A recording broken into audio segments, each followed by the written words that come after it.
Yo, what's going on, guys? Koi here. Today we're going to be doing a quick update to the System Devices Guide because I know I did a Systems Devices Guide update a while back. Now we're going to go ahead and do a brand new one since now everyone's talking about the Legend test. Now, to beat the Legend test is actually a lot harder than you think. Now, beating the normal test, beating all these, this is like light work. It really just determines on how much time you put into it. It doesn't matter what team you put on these. These are normally you could literally overpower all these bosses as long as you just build the appropriate team. Now, the deal is with the legend test, you're looking at mono teams being the number one teams that you have to run in the game. And the dealio with mono teams is the fact that mono teams are very very sparse. Like they're not very easy to get your hands on, especially if you want to do all SSRs in order to actually beat this as easy as possible. Hence, why only whales will be able to do this all the way to the end, due to the fact that this is not just really really hard. The difficulty increase in this is rather crazy. Like it's out of the box crazy, which means you're not just using the main stuff from the actual gameplay. You're also using buffs. Now, if you come over here, we're just talking about like the mono clears and stuff like that. As you can see, this is the exact same boss that they have over there in the legend stage with the exact same type and everything. The only dealio is that this is just a way weaker version of that boss. So, uh, that's going to be, you're going to see a lot of repeats of the original stuff over there whenever you get into the legend area and whenever you actually move on. So, next, let's just talk about the mono teams. I have a whole video on that I'll link down below for you guys. And the only issue is there will be some cases where you will be missing some characters for these specific teams, such as maybe a composure breaker that you don't have your hands on, and stuff like that. So, there will be some ways that you can actually get your hands on other composure breakers, but like I said, I would always recommend people just pulling on the standard banner, building their teams as much as possible, and even SRs can be usable. Like even if you guys don't think that you could build this SR because you think it's bad, that doesn't matter. What you need is you need mono teams. As long as you have a mono team that could cover all ground, whether that be the main four game modes.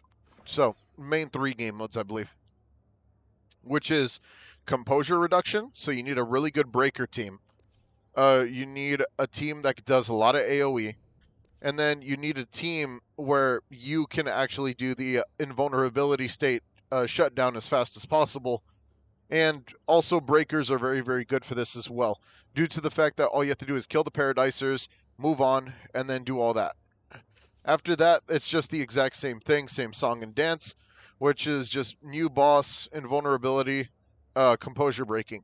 So it's not incredibly crazy. It just depends on the amount of teams that you actually have and the teams that you actually need to pull this off. So let me just give you some quick examples of my team actually and what I use specifically on my end. I don't hit this very often, but when I do, I try my best, especially with the teams that I run. So, for instance, I have a. This is my team right now. As you can see, I have a composure breaker here. I have a healer here. I have my main, which is Iron over here, and my damage dealer, which is Genos over here. Obviously, I still need to put a lot more love into Genos if I want him to be super useful.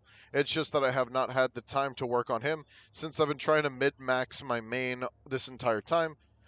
So, when I get to that point, I will. But, we're talking about mono teams, so I'm just going to give you a quick example. So let's say we want to take on that first one. So first things first, I would have to see what I would actually get my hands on. That would be Breaker Genos. If I don't have his Breaker card, then I would run Spring Mustachio, because I actually do have his Breaker card, so I would run Healer Genos.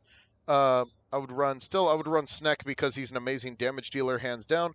And then let's see what else I have. I still have Metal Knight. I have Metal Knight or Job Hunter Saitama, which is immunity. But you could run Job Hunter Saitama, realistically speaking, due to the fact that this, you need immunity if you don't want all your characters to go into a coma and absolutely get stomped. Because these bosses, they're absolutely ridiculous and they are very, very strong. Having a defender like Job Hunter Saitama, Puri Puri Prisoner, is just kind of mandatory on these types of teams.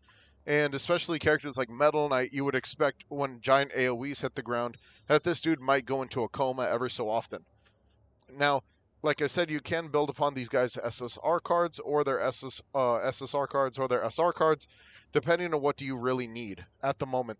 So that's just my prime example of what building a team would actually look like for taking on this event. And then you have to build these characters accordingly and stick with these teams whenever you continue these mono challenges. So thank you guys for watching. Hope you guys enjoyed. Don't forget to like and subscribe. Don't forget the links down below so you guys can also talk about your teams, build them accordingly.